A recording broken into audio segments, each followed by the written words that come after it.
it's in the cards for the greatest sci-fi film of all time, if not greatest movie of all time. First viewing was at home, but the second viewing in IMAX was... I can't even tell you how much more incredible it was.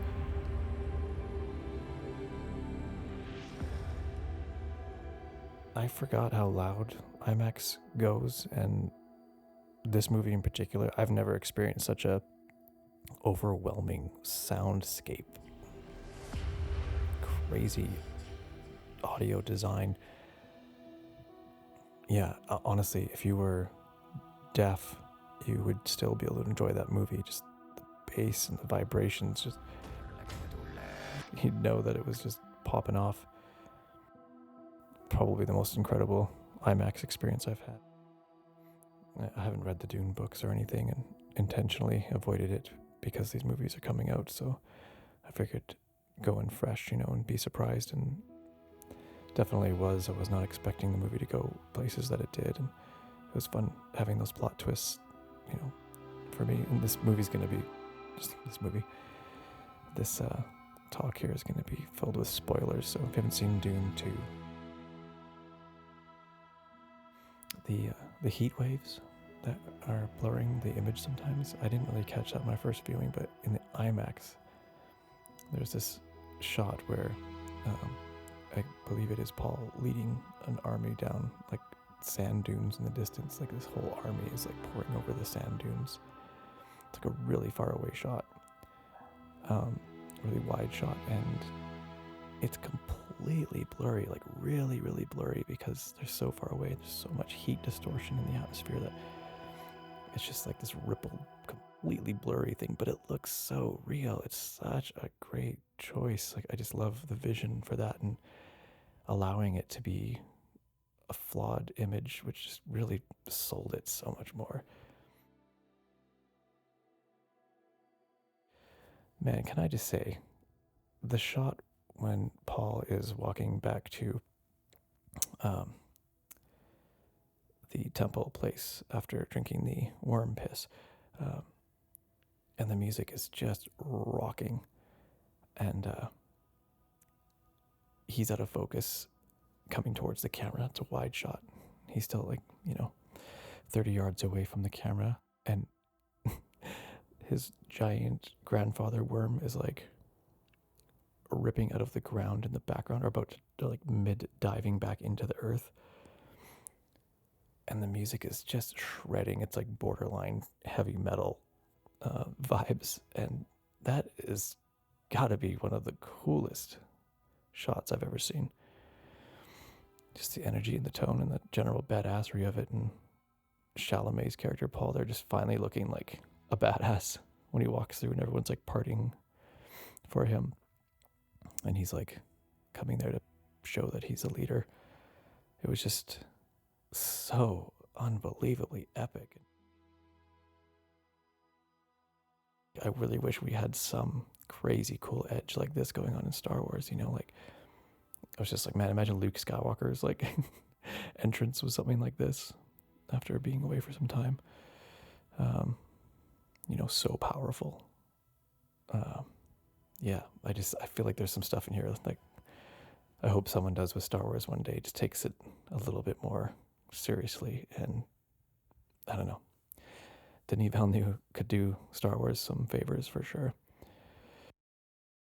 This whole team is this the greatest team ever put to film? It's gonna clean up at the Oscars. I hope it does. I hope Denis gets Best Director. I'm calling Best Cinematography. I'm calling Best Visual Effects. I'm calling Best Sound Design. Maybe Best Score. I don't know. We're still early on that.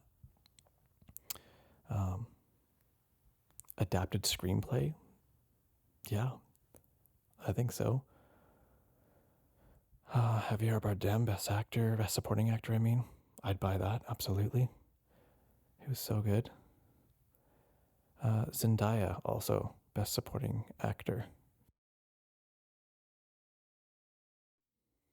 Yeah, I really like Zendaya. Again, on the second viewing, I was like, you know what? She does have the it factor. I don't even know what it is, but she's got it.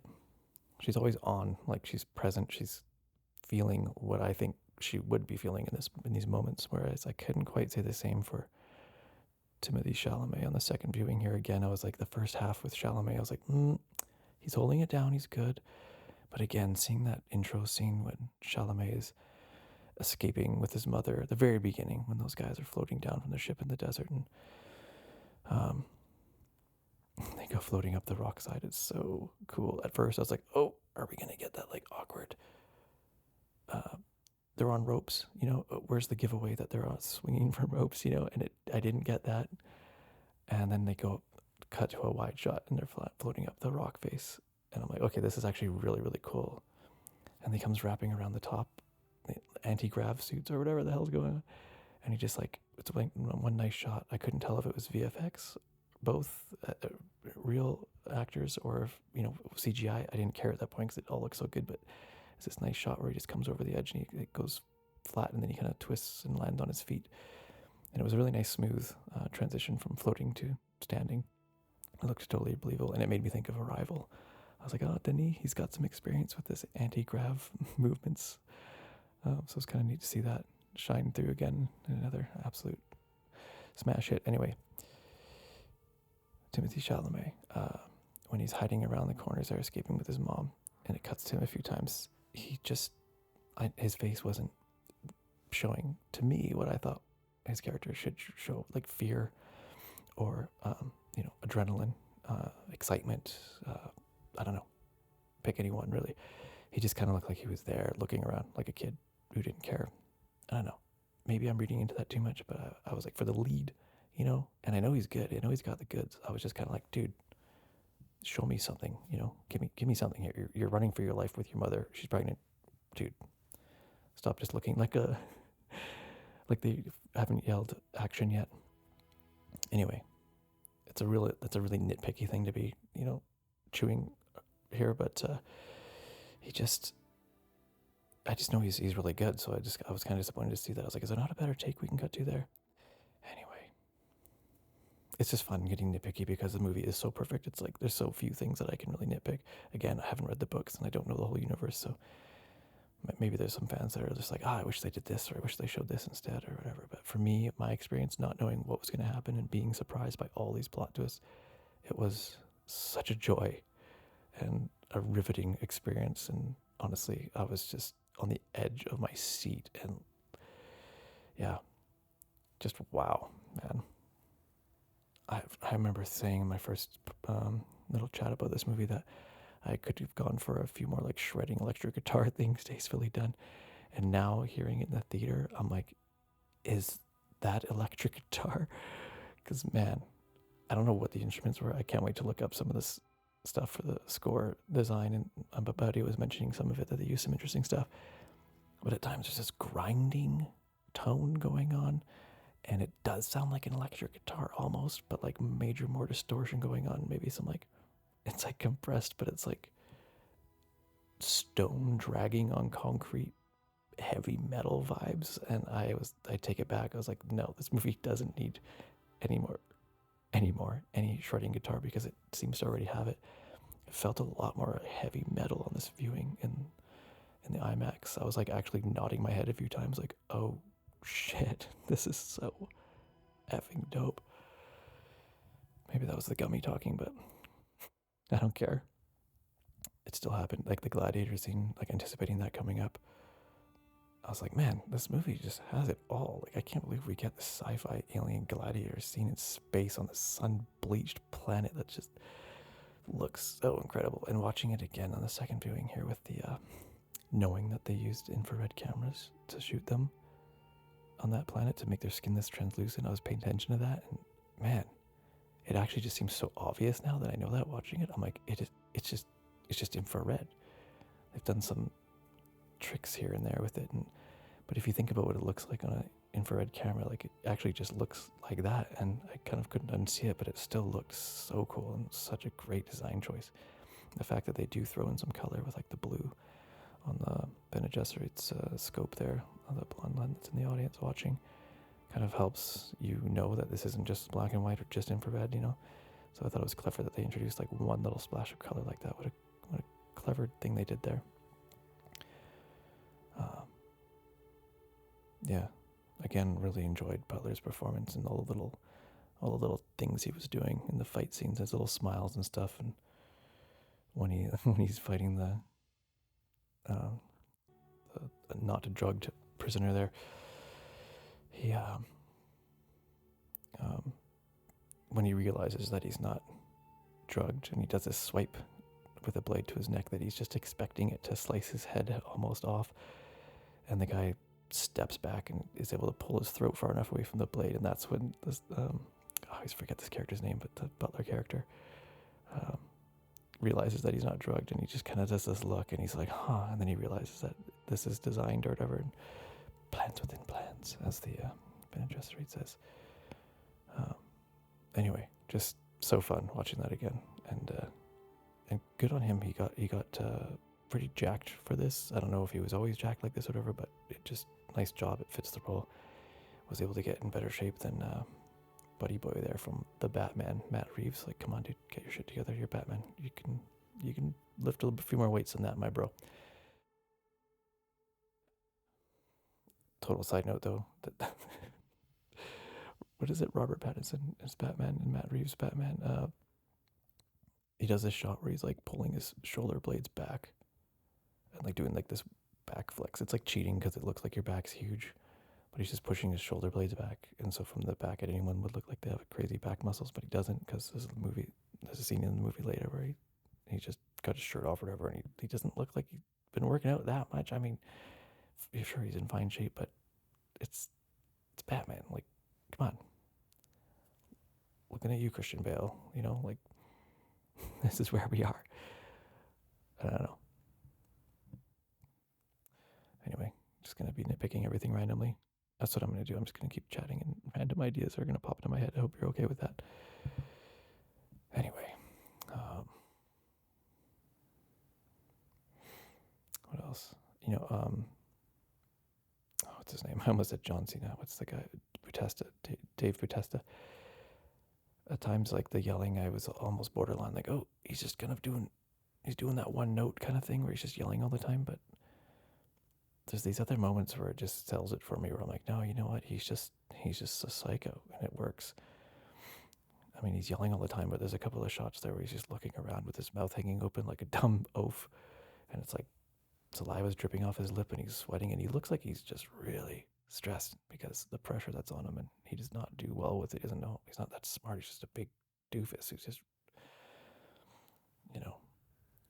trying to light the world on fire, but he doesn't have a lot of strategy. The way he kills the pilot, breaks his neck when he says that he lost the movement of the Fremen in the mountains. Yeah, man. One standout thing viewing the IMAX experience here was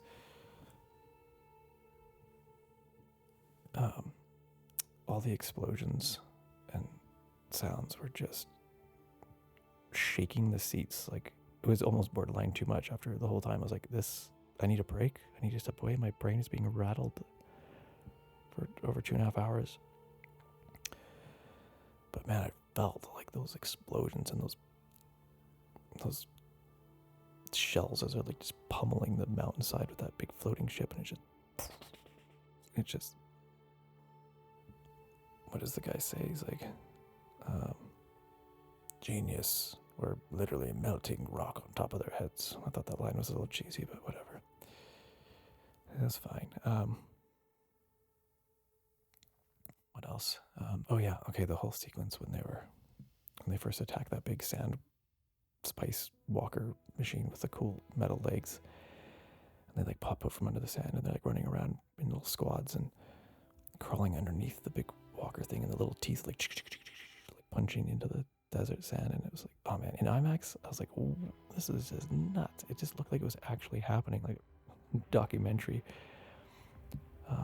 And I just love how they break off in the little 2 squad, and they're like loading the rocket launcher, and then the 2 bad guys are like coming up from behind, and I love how Paul just doesn't hesitate a beat. He just starts running towards them. It's kind of scary. This guy's like, oh, he's sprinting towards me now and just takes them both out in pretty savage fashion. And then one of them gets away and is running towards her, and then he like yells her name, and she turns around and just nails him with this rocket thing.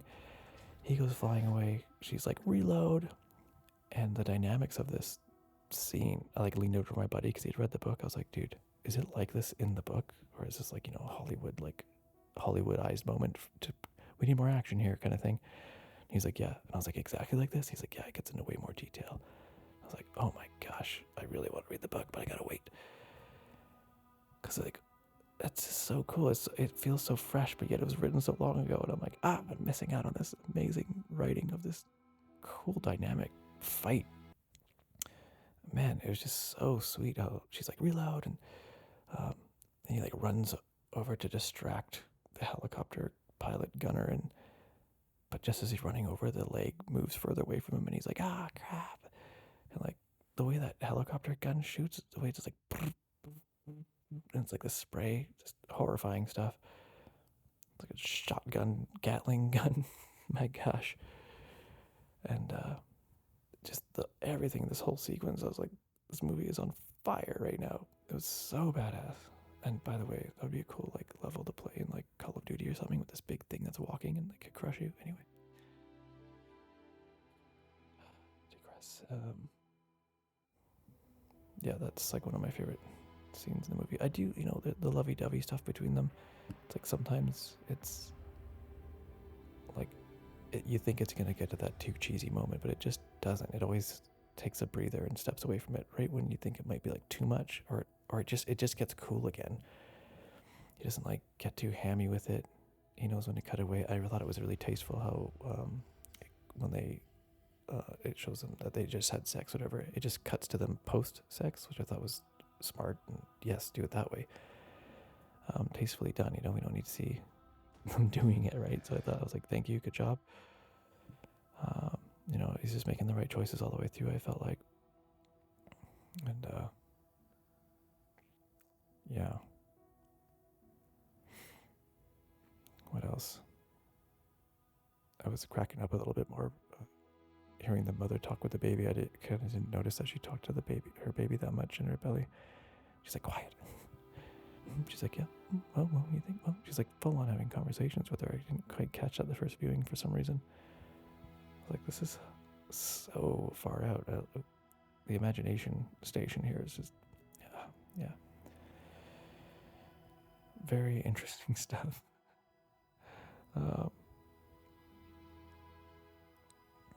When I was talking to my buddies after the movie, and he was saying, you know, he's like, when you're looking out onto the battlefield and there's this like massive floating mirror chrome dome ship with like this fire shield around it and all these troops and the sandstorm coming, it's like you almost just want one of the characters to be looking at it just like, that's fucking crazy. You know, like that is crazy looking. What am I even looking at here? I mean, I know they're the bad guys, but that ship is sick. Everyone's just like, yep, there they are. You know, no one's just like, can we just take a minute to realize how fucking crazy this all is? The prophecy is coming true. Our pets' heads are falling off. It's a Dumb and Dumber reference. I don't know if you caught that. I'm sure you did. Anyway. Yeah, I don't know. I guess that's all I got in me for this time. I just needed to rant and rave about it some more because I've severely misunderstood. I've severely underestimated the power of the IMAX because I don't know if it's ever been that loud before. Maybe it's just this movie, the way the sound design is. But I don't know, man. This felt like another level of experience for me, and I'm kind of sad that it's just finished its theater run because I kind of want to go again. But and it wasn't 3D, but you know, the first movie, Dune 1, that I saw in 3D, you know how you get used to it after a while and it just starts to lose its effect or whatever. Still, even though that does happen, I do feel like the first Dune was one of the greatest 3D experiences I've ever had. The other one would be like Avatar the first time because that was just so game changing. But yeah, Dune 1 in 3D was incredible. I just really love seeing the spice 3D like in the air. It was pretty. guess I'll wrap it up here. But yeah, I don't know. I'm like debating calling this like my favorite film of all time right now. I always change my mind, but it's fun. But I mean, you know, when you think about it, like all the stuff that it has in it, the little details to every little device, like the little, when they're buried under the sand waiting to attack and they're breathing through the little cone things, and it actually shows like the little filter going in and out there. It's got little filter holes in that little air thing. Like they didn't miss a beat, and like all of the guys' cool outfits at the beginning with like the little fans in the back, like they're still like futuristic, but they're still like kind of rustic too, like Star Warsy vibes, like chunky. You can see the fan spinning, you know. And how like all the technology of the Fremen is like similar, like how the thumper things like dunk, dunk, dunk, looks almost like the same shape and size and design as the tools that they're using to suck the moisture out of their fallen comrades. And they're putting it into the well of souls. Yeah. I know I said I was going to wrap it up, but I just want to comment again on Javier Bardem's performance because he's so good in this. That one line that he says that I just really thought was nice was he's like tut tut tut tut, and he like dabs his thumb on Paul's mother's eye, and he's like, and he like licks her tear, puts his thumb into his mouth, and he's like, "Don't ever give your water away, not even for the dead." And it was just like, that's such an interesting way to look at, you know, crying. Like it puts such a cool twist on crying, you know. It's like, you know, some guys are like guys don't cry. Tough, you know, men don't cry because you're supposed to be tough. But like there, it's like, we don't cry here. It's like, what do you mean? It's emotional. It's healthy to. Like, no, the water. You don't give up your water. They wouldn't want you to lose your water for them. It's just a really interesting way to put it. Yeah.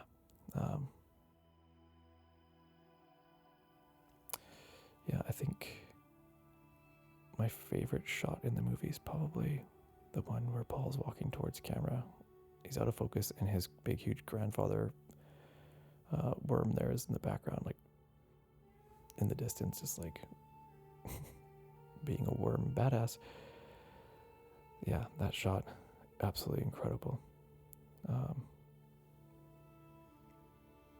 don't know, maybe I'll change my mind later, but just wanted to mention that. I kind of want to mention my favorite shots in films. So like, you know, who gets the best shot, in my opinion, in the movie is kind of a fun thing to play. You know, like who got the best shot.